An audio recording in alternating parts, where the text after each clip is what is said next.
Jean, chapitre 10.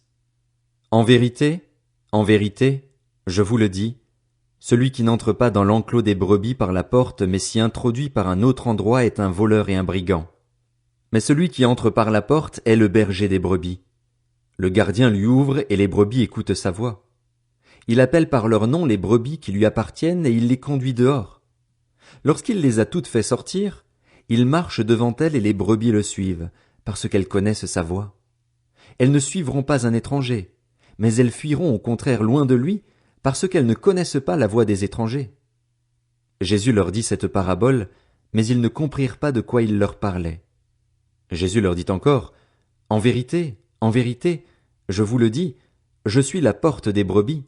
Tous ceux qui sont venus avant moi sont des voleurs et des brigands, mais les brebis ne les ont pas écoutés. C'est moi qui suis la porte. Si quelqu'un entre par moi, il sera sauvé.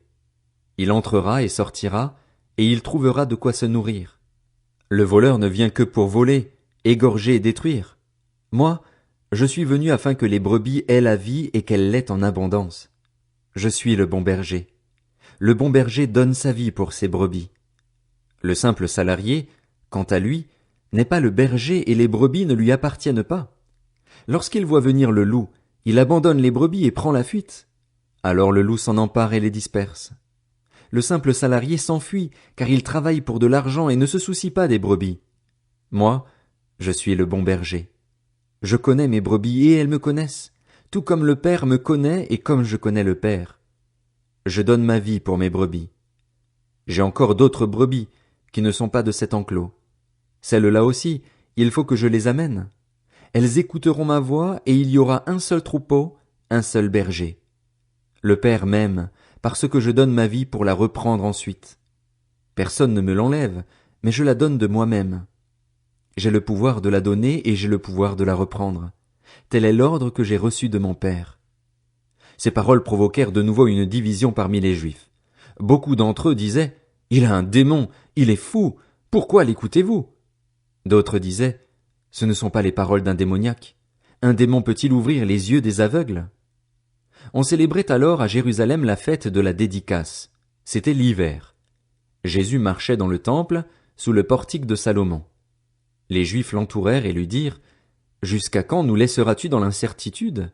Si tu es le Messie, dis-le-nous franchement. » Jésus leur répondit « Je vous l'ai dit et vous ne croyez pas.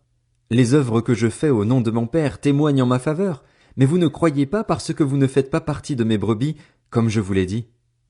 Mes brebis écoutent ma voix, je les connais et elles me suivent. Je leur donne la vie éternelle. Elles ne périront jamais et personne ne pourra les arracher à ma main. Mon Père, qui me les a donnés, est plus grand que tous et personne ne peut les arracher à la main de mon Père. Le Père et moi, nous sommes un. » Alors les Juifs prirent de nouveau des pierres pour le lapider. Jésus leur dit « Je vous ai fait voir beaucoup de belles œuvres qui viennent de mon Père.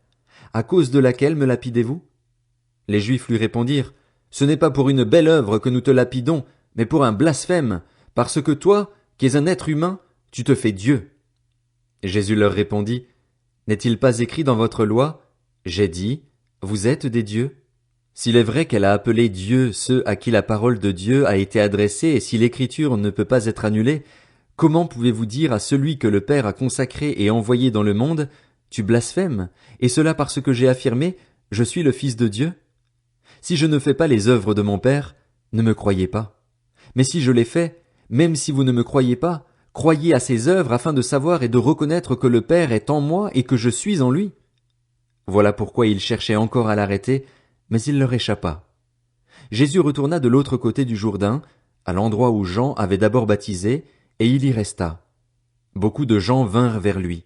Ils disaient, Jean n'a fait aucun signe miraculeux, mais tout ce qu'il a dit à propos de cet homme était vrai. Et là, beaucoup crurent en lui.